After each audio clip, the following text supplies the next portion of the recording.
हरे कृष्णा। राजा ने कहा, सौम्य स्वभाव वाले गुरुदेव, आपने मुझे वह अमृत पिलाया जिसका आविर्भाव समुद्र से नहीं हुआ है। आपका वचन संसार रूपी रोग का निवारण तथा दुर्व्यसनों से मुक्त करने वाला द्रव्य भिन्न औषध है। आपने कृपा करके मुझे आज इस औषध का पान कराया है। विप्र प्रवर, सत्पुरुषों का समागम मनुष्यों को हर्ष प्रदान करने वाली, उनके पाप को दूर भगाने वाली तथा जरा मृत्यु का अपहरण करने वाली संजीवनी बूटी है। इस पृथ्वी पर जो मनोरथ दुर्लभ माने जाते हैं वे सब यहाँ साधु पुरुषों के संग से प्राप्त हो जाते हैं। जो पापों का अपहरण करने वाली सत्संग की गंगा में स्नान कर चुका है, उसे दान, तीर्थ सेवन, तपस्या तथा यज्ञ करने की क्या आवश्यकता है। प्रभु, आज के पहले मेरे मन में जो भाव उठते थे वे सब केवल काम सुख के प्रति लोभ उत्पन्न करने वाले थे, परंतु आज आपके दर्शन से तथा वचन सुनने से उनमें विपरीत भाव आ गया है। मूर्ख मनुष्य एक जन्म के सुख के लिए हजारों जन्मों का सुख नष्ट करता है और विद्वान पुरुष एक जन्म से 1000 जन्मों को बना लेता है। हाय, कितने खेद की बात है कि मुझ मूर्ख ने अपने मन को सदा काम जनित रस के आस्वादन सुख में ही फंसाए रखने के कारण कभी कुछ भी आत्मकल्याण का कार्य नहीं किया। अहो, मेरे मन का कैसा मोह है जिससे मैंने स्त्रियों के फेर में पड़कर अपनी आत्मा को घोर विपत्ति में डाल दिया, जिसका भविष्य अत्यंत दुखमय है तथा जिसके पार पाना बहुत कठिन है। भगवान, आपने स्वतः संतुष्ट होकर अपनी वाणी से आज मेरी स्थिति का बोध करा दिया है। अब उपदेश देकर मेरा उद्धार कीजिए। पूर्व जन्म में मैंने कोई पुण्य किया था जिससे आपने मुझे बोध कराया है। विशेषतः आपके चरणों की धूलि से आज मैं पवित्र हो गया। वक्ताओं में श्रेष्ठ, अब आप मुझे वैशाख मास की विधि बताइए। कश्यप जी बोले, राजन, बुद्धिमान पुरुष को चाहिए कि वह बिना पूछे अथवा अन्याय पूर्वक पूछने पर किसी को उपदेश न दे। लोक में जानते हुए भी जड़वत अनजान की भांति आचरण करे, परंतु विद्वानों, शिष्यों, पुत्रों, श्रद्धालु पुरुषों को उनके हित की बात कृपा पूर्वक बिना पूछे भी बतानी चाहिए।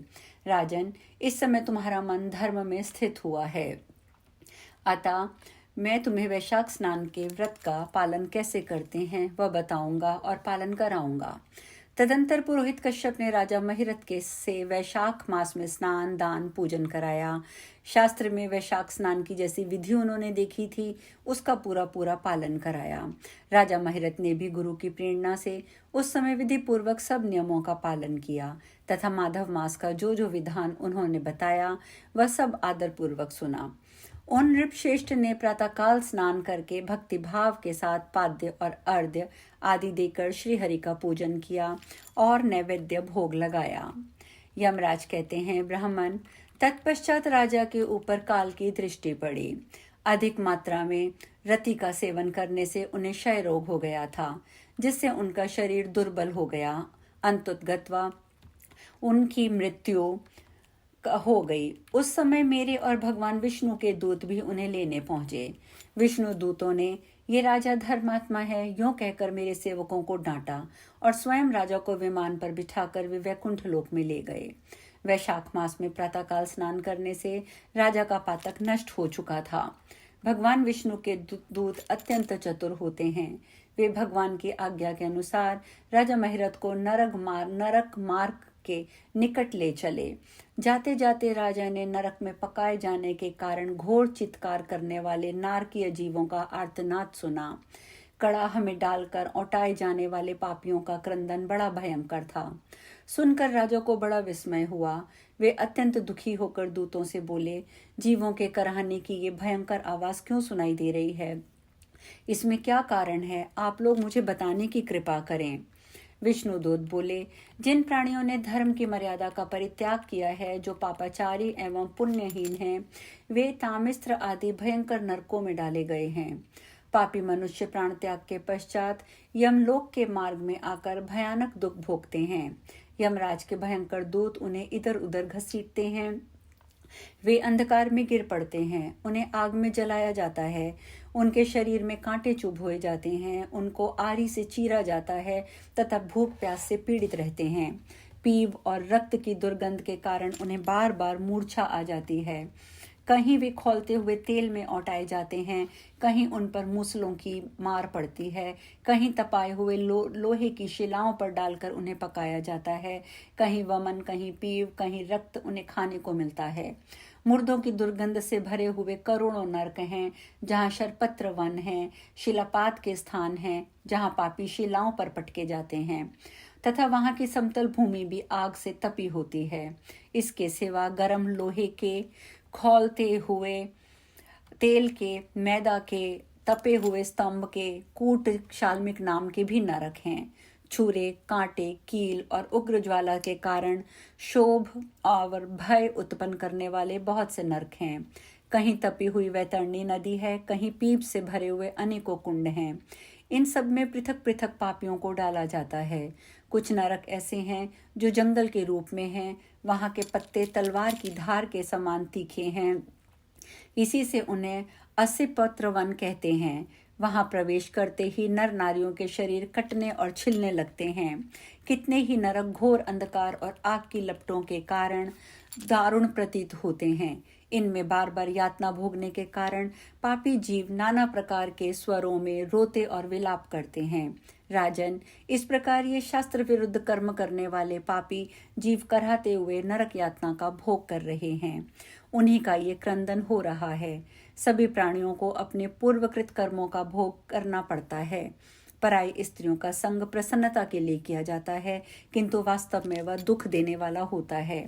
2 घड़ी तक किया हुआ विषय सुख का आस्वादन अनेक कल्पों तक दुख देने वाला होता है। राजेंद्र, तुमने वैशाख मास में प्रातःकाल स्नान किया है।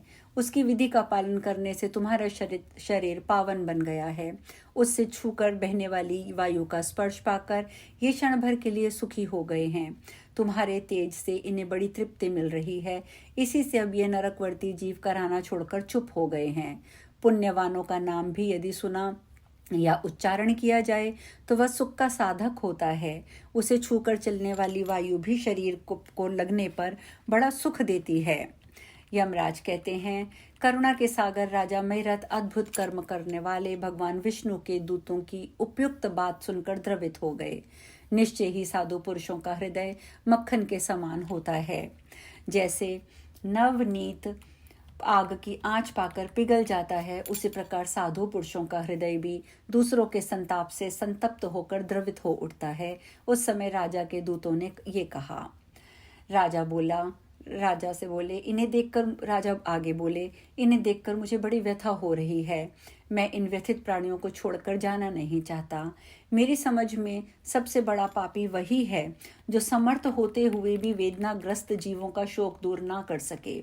यदि मेरे शरीर को छूकर बहने वाली वायु के स्पर्श से ये जीव सुखी हुए हैं तो आप लोग मुझे उसी स्थान पर ले चलिए, क्योंकि जो चंदन वृक्ष की भांति दूसरों के ताप दूर करने के लिए उन्हें आवाहित देते हैं तथा जो परोपकार के लिए स्वयं कष्ट उठाते हैं, वे ही पुण्यात्मा हैं।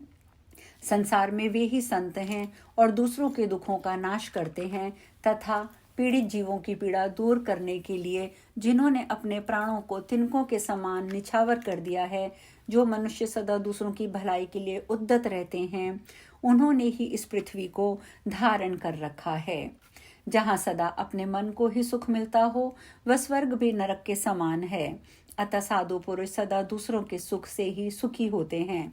यहाँ नरक में गिरना अच्छा, प्राणों से वियोग हो जाना भी अच्छा, किंतु पीड़ित जीवों की पीड़ा दूर किए बिना एक क्षण का सुख भोगना भी अच्छा नहीं है। यह सुनकर दूत बोले, राजन, पापी पुरुष अपने कर्मों का ही फल भोगते हुए भयंकर नरक में पकाए जाते हैं।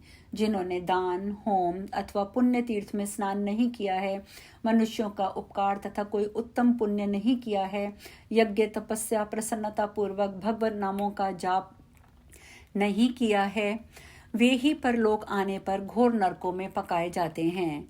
जिनका शील स्वभाव दूषित है, जो दुराचारी, व्यवहार में निंदित, दूसरों की बुराई करने वाले एवं पापी हैं, वे ही नरकों में पड़ते हैं। जो पापी अपने मर्म भेदी वचनों से दूसरों का हृदय विदीर्ण कर डालते हैं तथा जो पराई स्त्रियों के साथ विहार करते हैं, वे नरकों में पकाए जाते हैं। महाभाग गोपाल, आओ अब भगवान के धाम को चलें। तुम पुण्यवान हो, अब तुम्हारा यहाँ ठहरना उचित नहीं है। राजा ने कहा, विष्णु दूतगण, यदि मैं पुण्यात्मा हूँ तो इस महाभयंकर यातना मार्ग में कैसे लाया गया? मैंने कौन सा पाप किया है तथा किस पुण्य के प्रभाव से मैं विष्णु धाम को जाऊंगा? आप लोग मेरे इस संशय का निवारण कीजिए। अब हम आज कथा में यहीं विश्राम लेंगे। शेष कथा कल। हरे कृष्णा।